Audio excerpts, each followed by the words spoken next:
This is Knockoff. She's called that because she's almost a barred rock, but not quite. She's broody. Again. And if you've ever dealt with a broody hen, you know they definitely seem to be experiencing some strong emotions. She's puffed up, she's grumpy, she did not want me to take her off her nest box yet. She's not happy. So what's actually going on in there? What is she feeling? Let's put her back because she's not very happy right now.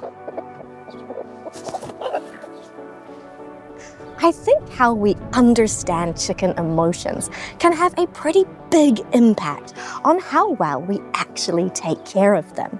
So today we are looking at the emotional lives of chickens and how we can use that understanding to be better chicken keepers.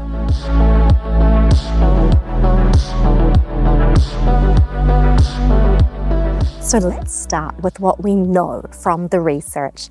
Chickens are cognitively and emotionally complex. That's not just me being sentimental. That's what the science says, and also what I've observed for myself. Chickens can recognize over 100 different individuals, both human and other chickens. They can recognize faces. They learn from watching other chickens, and they pay more attention to dominant individuals than subordinates. They have individual personalities. They form social bonds. And they definitely experience emotions. Fear, anxiety, contentment, frustration. There's actually a really fascinating study where researchers monitored mother hens while their chicks were exposed to a mild air puff, which chicks find a little bit distressing. The mother hens showed behavioral changes, decreased preening, increased alertness, more vocalizations directed at their chicks, and their heart rates increased, their eye temperature decreased. The hens were responding to their chicks' distress with what researchers called empathy. So chickens aren't simple automatons just running on instinct with no internal experience. They have complex social lives. They have emotional responses to their environment. They can learn and adapt their behavior. Now for chickens, sound communication is actually more important than visual communication. They use different vocalizations for different situations. Alarm calls, food calls, soft, happy, life is good chirps. The sounds a broody hen makes are different from the sounds a hen makes when she's out foraging. They're constantly communicating with each other through sound. And this matters because chickens experience their world differently than we do. Their sensory priorities are different. The way they process information is different, which brings us to the important part. Yes, chickens have emotions, but we need to talk about how they actually experience life. And this is where it gets really important for us as chicken keepers. Humans live in narrative time. We replay the past, we worry about the future, we tell ourselves stories about our experiences to make sense of them. You know, stuff like, I felt anxious because last time I tried this, it didn't work out, and I'm worried it won't work out this time either. We're constantly creating these narratives to explain our choices and our feelings. Chickens don't do that. Animals in general live in what we might call the present moment. They respond to what is, not what was or what will be. And there's actually quite a bit of scientific debate about this, about whether animals can do what researchers call mental time travel. That's the ability to mentally project yourself into the past or the future. Now, chickens definitely have some sense of time. My flock knows exactly what time it is. Every morning at feeding time, they're lined up at the gate waiting for me. If I'm late, a starry on the rooster will crow at me, or he will escape the run and come find me. Every afternoon, same thing. They've got their routine down. And some people might say, well, that's planning for the future, right? They're anticipating breakfast. But it's not quite the same as what we do. They're responding to present environmental cues, the light, the time of day, their internal circadian rhythm, the routines they've learned. These present cues tell them food is coming soon. That's different from me sitting here on Monday planning out what I need to do on Friday. That's different from visualizing what it will be like when I achieve some future goal. Chickens anticipate based on learned patterns and present cues, but they're not mentally projecting themselves into an imagined future state. And this is where the broody hen example gets really interesting. So a broody hen sitting on her nest, she is committed to that nest. She'll sit there all day, barely get up to eat or drink. She'll puff up and grumble if you try to move her. What is she experiencing?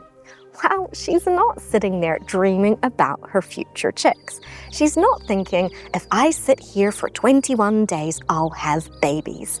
She doesn't have that concept of time, that narrative of future reward. What's actually happening is she's being driven by hormones and environmental cues. She found a nest spot. Something about it triggered her broody instinct, and now she is hormonally compelled to sit right there, right now. She feels anxious when she's away from the nest. She feels frustrated when I try to remove her. She's attached to this specific nest site in this present moment. And this is where it gets really clear that she's not planning ahead.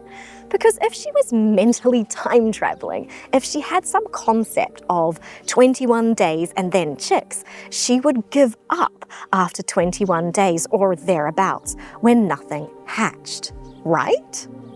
But she doesn't do that. A broody hen will sit for 5 weeks, 6 weeks, even longer if the eggs don't hatch. She'll just keep sitting. Not because she's stubborn or dedicated to her plan, but because she's in a present moment hormonal state and there's no external cue telling her to stop. What actually triggers her into the next phase of behavior is the sound of chicks chirping inside the eggs as they start to pip. That present moment environmental cue shifts her from incubation mode into mother mode. I can tell exactly when chicks are starting to hatch under one of my hens because her sounds change, her behavior shifts. She's been triggered into the next behavioral phase.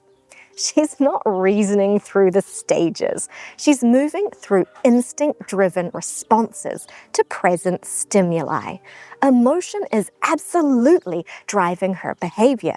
She feels that attachment to the nest. She feels that compulsion to sit. She feels anxiety when removed. Those are real emotions. But they're instinct-driven emotions in response to her present experience, not narrative-driven emotions about past or future. And once you understand that, broody hen behavior makes so much more sense. You can't reason with her. You can't explain, there are no fertile eggs under you, this is pointless, because she's not reasoning about future outcomes. She's responding to what she feels right now. So why does any of this matter for your backyard flock? Because when we anthropomorphize, when we project human emotional experience onto chickens, we miss what they actually need. Let's look at an example of chicken fear responses. If you've watched my video on chicken run setup, you'll know that chickens behave completely differently in a large space or free-range situation compared to a small enclosed run. In a big space, my chickens are calm around me. They'll come right up to me while filming. They're totally comfortable. But if I need to corner them, if I need to catch one of them and they feel trapped, they panic, even though they're completely comfortable with me in every other situation. It's not that they suddenly stopped trusting me. It's not about their relationship with me at all. It's about their present moment experience of feeling trapped. They're prey animals. Feeling cornered triggers a fear response. That's their instinct. That's emotion-driving behavior. But it's not about some narrative they have about me as a person. Understanding that helps me modify my behavior to keep them calmer. I move more slowly. I try not to make them feel cornered. I work with their instincts instead of against them. Or take rooster behavior. Roosters can absolutely experience something we might call anger. They puff up, they fight with each other, they might come at a person. In my observations, they seem to have what we'd call an ego. They strut around and show off for the hens. They take pride in their flock. They feel protective of their territory. But they're not sitting there reasoning through it. They're reacting to things that happen in their environment. Changes in flock dynamics, the introduction of a new animal or human into their space.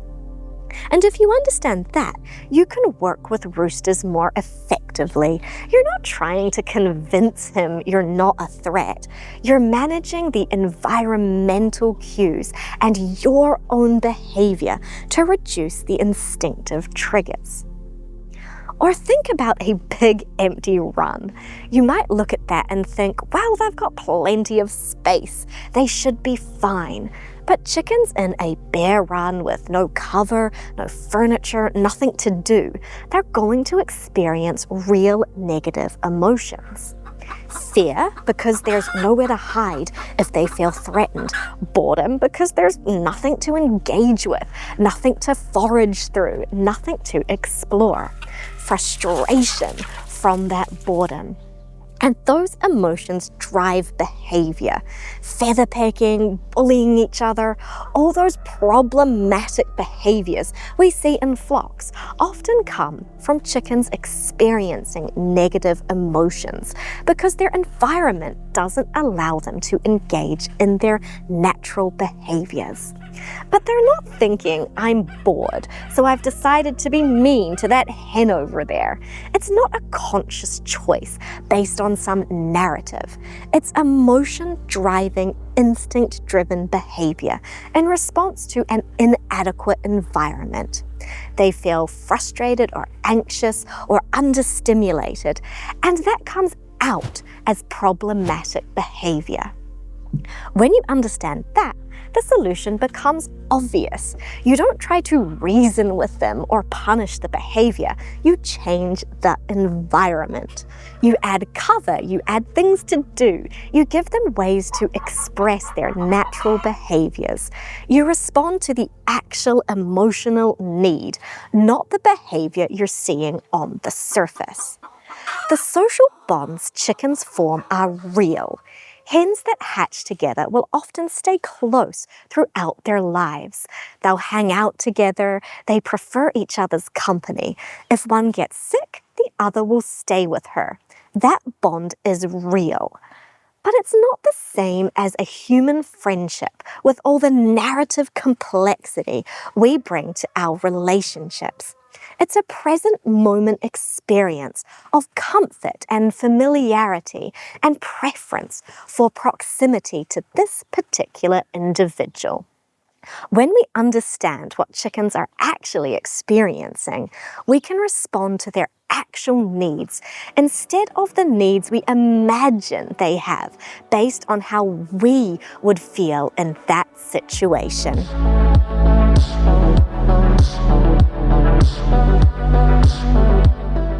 So, do chickens have feelings? Yes. Absolutely yes. They experience fear, contentment, anxiety, frustration, social bonds, attachments. Their emotions are real. Their experiences matter.